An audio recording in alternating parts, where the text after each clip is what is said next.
दूसरे गोलमेज सम्मेलन में डॉक्टर भीमराव अंबेडकर की भूमिका भारतीय इतिहास में एक मील का पत्थर थी, खासकर दलितों के अधिकारों के संदर्भ में। यह सम्मेलन 7 सितंबर 1931 से 1 दिसंबर 1931 तक लंदन में आयोजित किया गया था और यह पहला ऐसा गोलमेज सम्मेलन था जिसमें महात्मा गांधी ने भारतीय राष्ट्रीय कांग्रेस के प्रतिनिधि के रूप में भाग लिया था। अंबेडकर, जो पहले गोलमेज सम्मेलन में भी मौजूद थे, ने इस बार दलितों के लिए उनके अधिकारों और राजनीतिक प्रतिनिधित्व की वकालत करने में और भी महत्वपूर्ण भूमिका निभाई। पृष्ठभूमि: 1930 के दशक तक भारत में स्वशासन की मांग तेजी से बढ़ रही थी। ब्रिटिश सरकार ने भारत में संवैधानिक सुधारों पर चर्चा करने के लिए गोलमेज सम्मेलनों का आयोजन किया, जिसका उद्देश्य भारतीय और ब्रिटिश राजनीतिक दलों के बीच वैचारिक मतभेदों को हल करना था। साइमन कमीशन की रिपोर्ट के आधार पर इन सम्मेलनों का आयोजन किया गया था। पहला गोलमेज सम्मेलन कांग्रेस के बहिष्कार के कारण निष्प्रभावी रहा, लेकिन गांधी-इरविन समझौते के बाद कांग्रेस दूसरे सम्मेलन में शामिल होने को तैयार हो गई।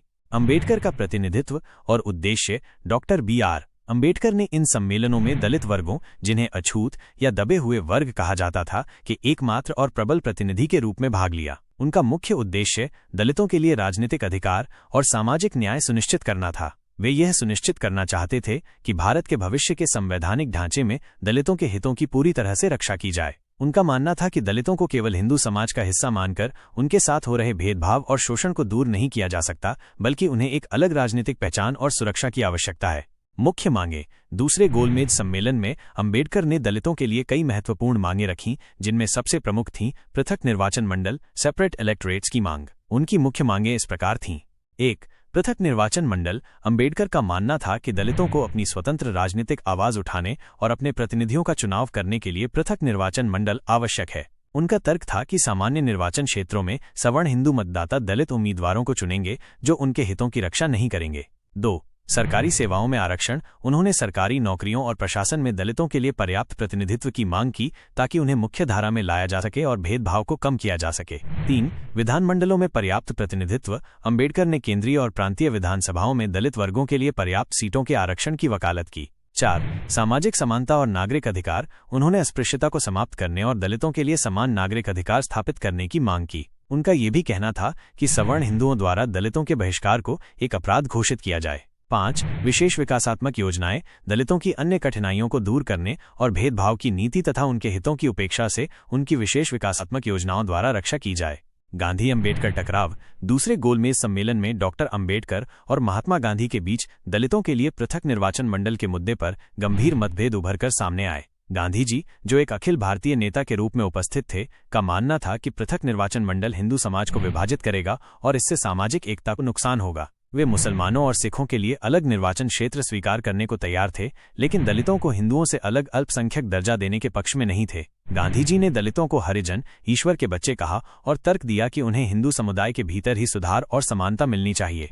अंबेडकर ने गांधी जी के इस दृष्टिकोण का कड़ा विरोध किया। उन्होंने स्पष्ट किया कि दलितों के लिए वास्तविक मुक्ति राजनीतिक सत्ता में हिस्सेदारी से ही आ सकती है, न कि केवल सामाजिक सुधारों से। उन्होंने तर्क दिया कि सदियों के उत्पीड़न ने दलितों को इस स्थिति में ला दिया है कि उन्हें अपने अधिकारों की रक्षा के लिए विशेष संवैधानिक सुरक्षा की आवश्यकता है। इस मुद्दे पर दोनों नेताओं के बीच तीखी बहस हुई, जिसने सम्मेलन को एक महत्वपूर्ण मोड़ पर ला दिया।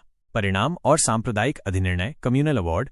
गांधी जी और अंबेडकर के बीच असहमति के कारण दूसरे गोलमेज सम्मेलन में दलितों के प्रतिनिधित्व के मुद्दे पर कोई सर्वसम्मत निर्णय नहीं हो सका। सम्मेलन किसी ठोस निष्कर्ष पर पहुंचे बिना समाप्त हो गया। ब्रिटिश प्रधानमंत्री रामसे मैकडोनाल्ड ने इस गतिरोध को हल करने के लिए सांप्रदायिक अधिनिर्णय, कम्युनल अवार्ड की घोषणा की। इस अधिनिर्णय के तहत मुसलमानों, सिखों, यूरोपीय, भारतीय ईसाइयों, एंग्लो इंडियन और दलित वर्गों सहित विभिन्न अल्पसंख्यक समुदायों के लिए पृथक निर्वाचन मंडल प्रदान किए गए। दलित वर्गों को अल्पसंख्यक के रूप में घोषित किया गया और उन्हें 2 मताधिकार दिए गए, -1 पृथक निर्वाचन क्षेत्र के लिए और दूसरा सामान्य निर्वाचन क्षेत्र के लिए।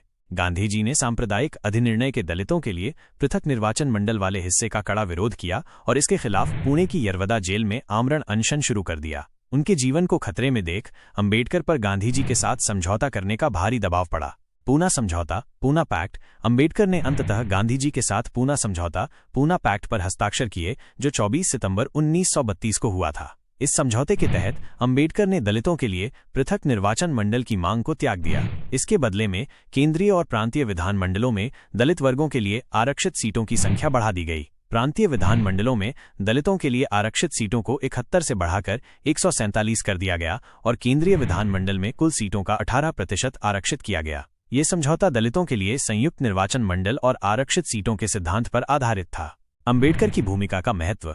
दूसरे गोलमेज सम्मेलन में डॉक्टर अंबेडकर की भूमिका असाधारण रूप से महत्वपूर्ण थी।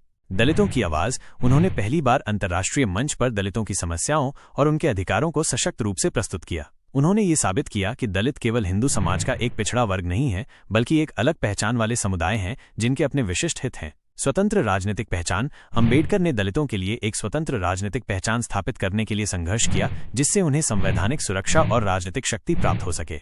दबाव की रणनीति। उनके दृढ़ रुख ने ब्रिटिश सरकार को दलितों के लिए विशेष प्रावधानों पर विचार करने के लिए मजबूर किया, भले ही बाद में पूना समझौते के तहत पृथक निर्वाचन मंडल को त्याग दिया गया। सामाजिक न्याय का आधार। भले ही पृथक निर्वाचन मंडल की मांग पूरी नहीं हुई, लेकिन अंबेडकर ने दलितों के लिए आरक्षण की नींव रखी, जो आगे चलकर स्वतंत्र भारत के संविधान में भी शामिल हुआ और सामाजिक न्याय की दिशा में एक महत्वपूर्ण कदम साबित हुआ। दूरदर्शिता। अंबेडकर की दूरदर्शिता ये थी कि वे समझते थे कि केवल धार्मिक और सामाजिक सुधारों से दलितों की स्थिति नहीं सुधरेगी, बल्कि उन्हें राजनीतिक शक्ति और संवैधानिक सुरक्षा की आवश्यकता होगी। निष्कर्षतः दूसरे गोलमेज सम्मेलन में डॉक्टर भीमराव अंबेडकर की भूमिका ने भारतीय राजनीति में दलितों के मुद्दे को केंद्र में ला दिया। उनके साहसिक और अडिग प्रयासों ने दलितों के लिए संवैधानिक अधिकारों की मांग को मजबूत किया, जिसके परिणाम स्वरूप पूना समझौता हुआ और आगे चलकर स्वतंत्र भारत के संविधान में दलितों के लिए आरक्षण का प्रावधान किया गया। यह सम्मेलन दलितों के इतिहास में एक महत्वपूर्ण मोड़ था, जिसने उन्हें राजनीतिक रूप से सशक्त बनाने की दिशा में मार्ग प्रशस्त किया।